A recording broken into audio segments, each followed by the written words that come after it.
Good morning, dear students.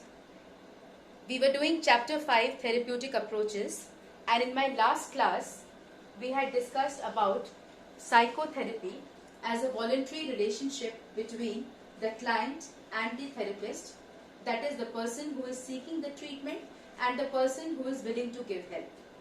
We had also discussed about the goals of psychotherapy, which were to reduce the distress of the client, to reinforce his resolve for betterment, to change his thinking patterns, to modify his behavior, and to increase his self-awareness.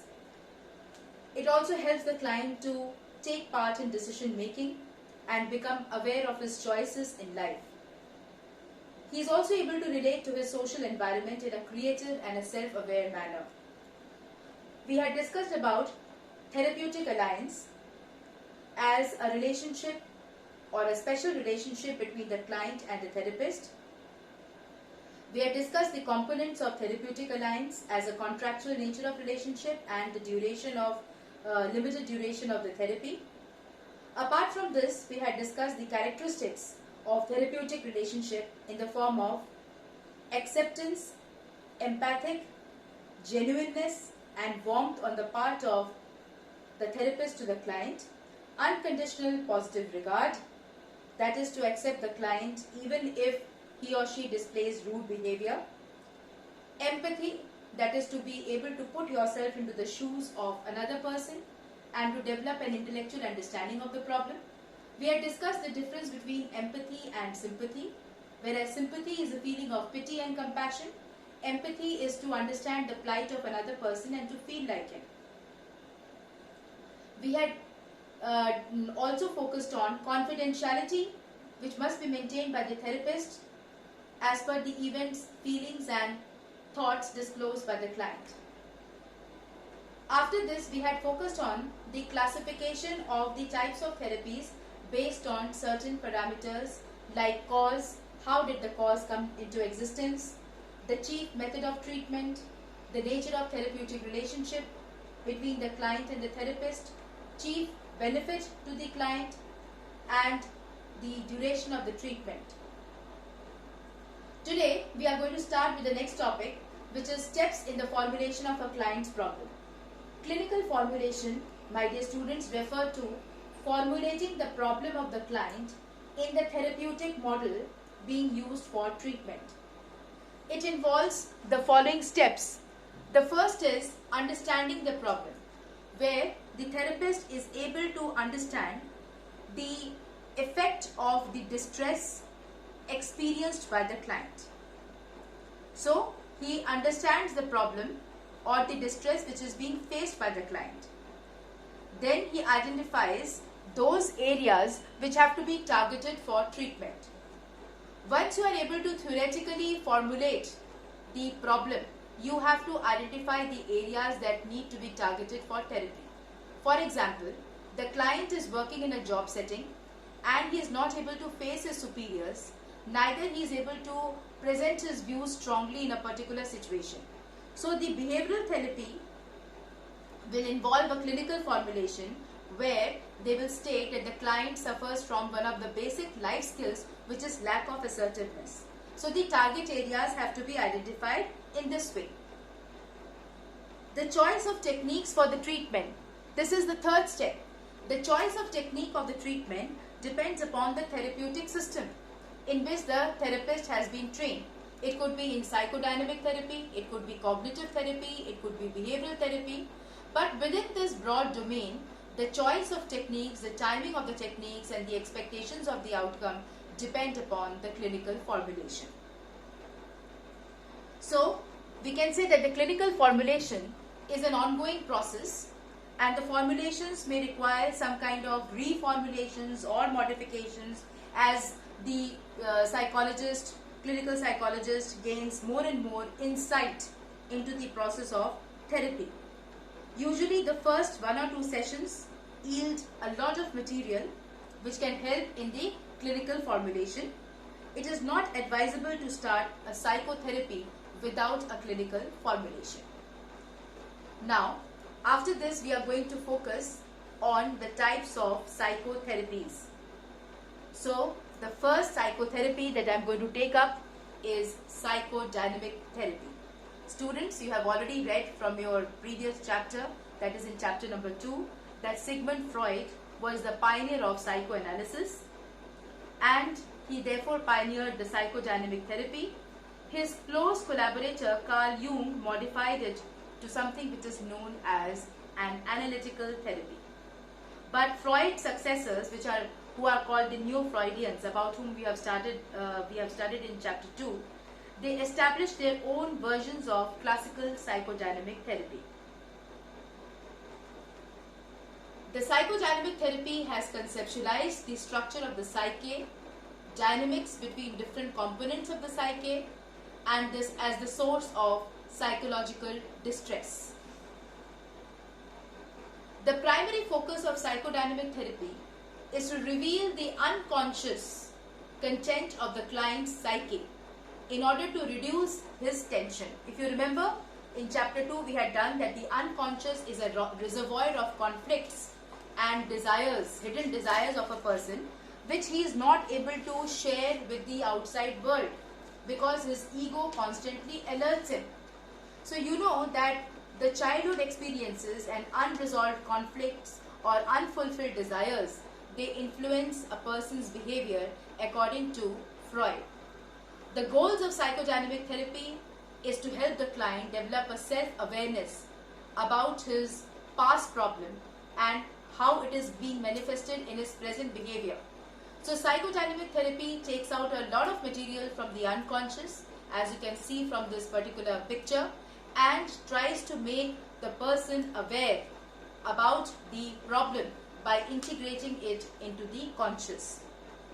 In founding psychoanalysis, my dear students, Freud developed a therapeutic technique which involved the usage of free association and dream interpretation as the two important methods of eliciting or bringing out the intra-psychic conflicts. Free association.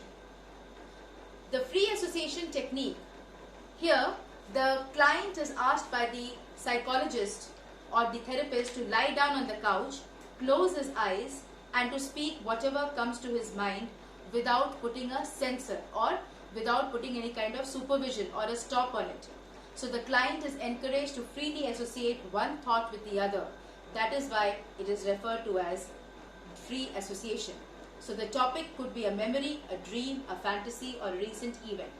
So the entire atmosphere being relaxed and trusting, the watchful ego is kept on the side and the client speaks whatever comes to his mind. As you know that the ego directs you to a much more appropriate way of behavior, but here the client is encouraged to put his ego on the side or to give it the least importance.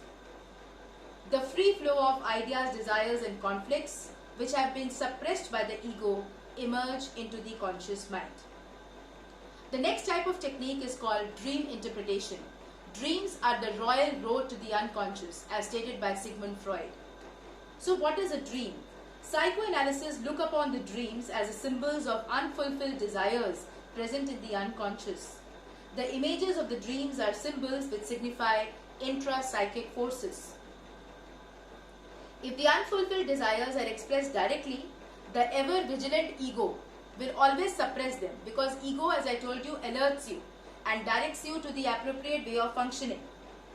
So these symbols are interpreted according to an accepted convention of translation as the indicators of unfulfilled desires and conflicts. His analysis of dreams as wish fulfillments provided him with models for the clinical analysis of the symptoms and the underlying mechanisms of repression.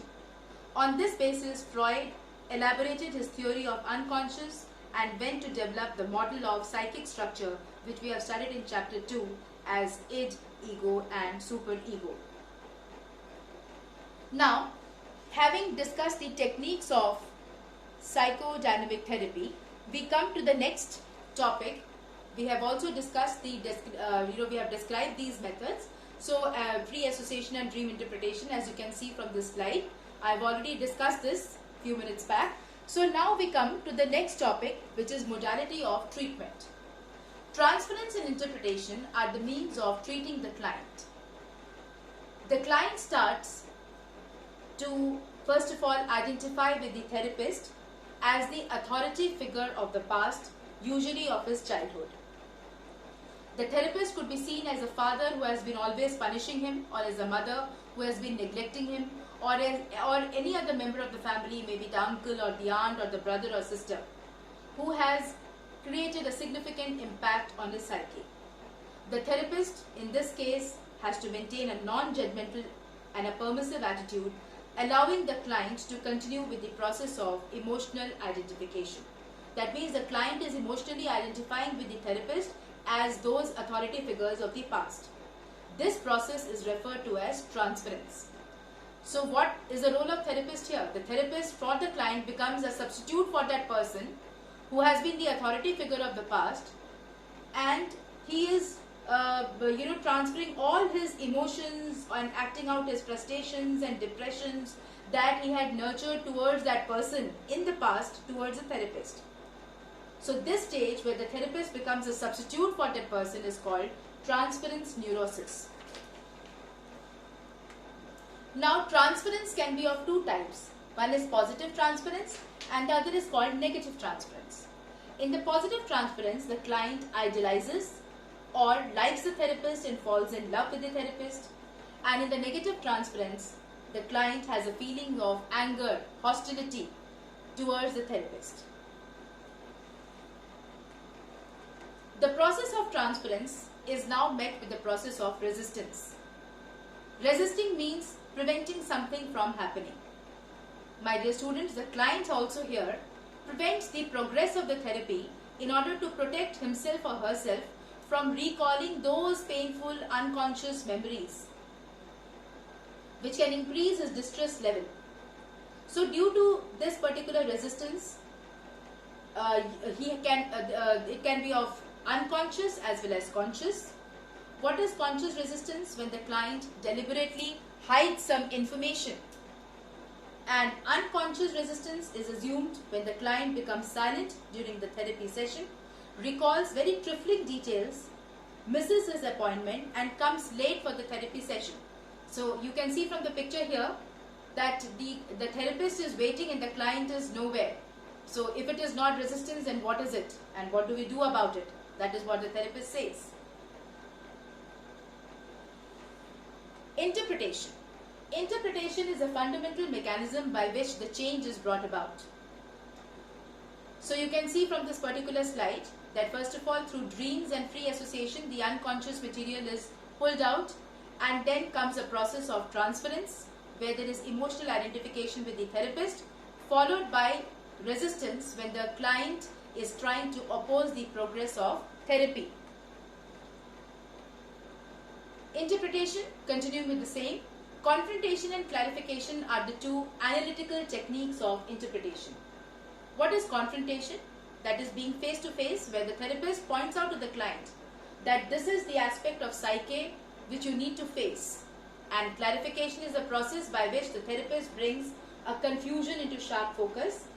How is the confusion removed? My dear students, it is removed by separating and highlighting important details about the event from the unimportant ones.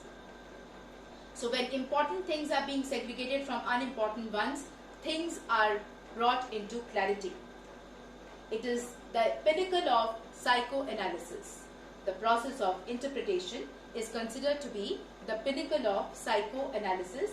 The therapist uses the unconscious material which has been uncovered in the process of free association and dream interpretation and during resistance and transference to make the client aware about his conflicts. And these conflicts, my dear students, had led to those symptoms and psychological problems. So this repeated process of using confrontation, clarification and interpretation is known as working through. So working through helps the client to understand himself, the source of the problem, and integrates that unconscious material into his ego. What is the outcome of working through? The outcome of working through is insight.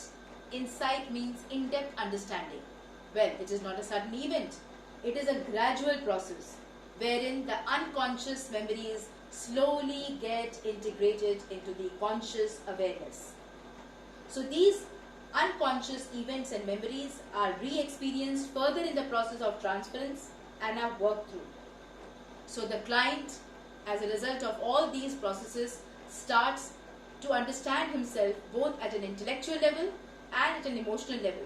That means he gains both intellectual insight and emotional insight, where there is a willingness to change emotionally and to incorporate that change.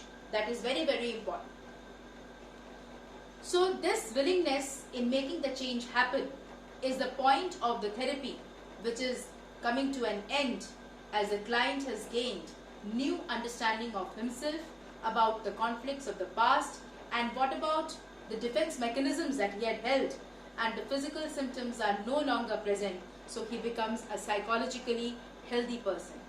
And at this stage, psychoanalysis gets completely terminated. Duration of the treatment can be divided into 3 phases. All these phases we have discussed, but we will just put them into a form of into a summarized form. Stage 1 is the initial phase where the client becomes familiar with the routines, establishes a therapeutic relationship with the analyst, and recollects the past and troublesome events. In the stage 2, which is the middle phase, it is characterized by transference, that is emotional identification, resistance, that is opposing the progress of therapy on the part of the client, and confrontation and clarification, plus working through, which is being done by the therapist. If you remember, confrontation is done by the therapist, clarification, which is the removal of confusion and bringing things into sharp focus, is also worked upon by the therapist. This brings us to the third phase, that is the termination phase, wherein the relationship with the analyst is dissolved and the client is prepared to leave the therapy. So today we have discussed about the steps in the formulation of the client's problem. We have also discussed about psychodynamic therapy as postulated by Sigmund Freud and his collaborator Carl Jung, who has discussed it in the form of psychoanalytical therapy. We have discussed the various techniques of eliciting the intrapsychic conflict, which are free association and dream interpretation. We have also discussed the modality of treatment that includes transference, interpretation, resistance, confrontation and clarification as techniques of interpretation, working through, and finally where the client gains emotional and intellectual understanding about himself, which is referred to as insight. Please go through this topic carefully, and if you have any kind of confusions, we can always clarify them. Thank you.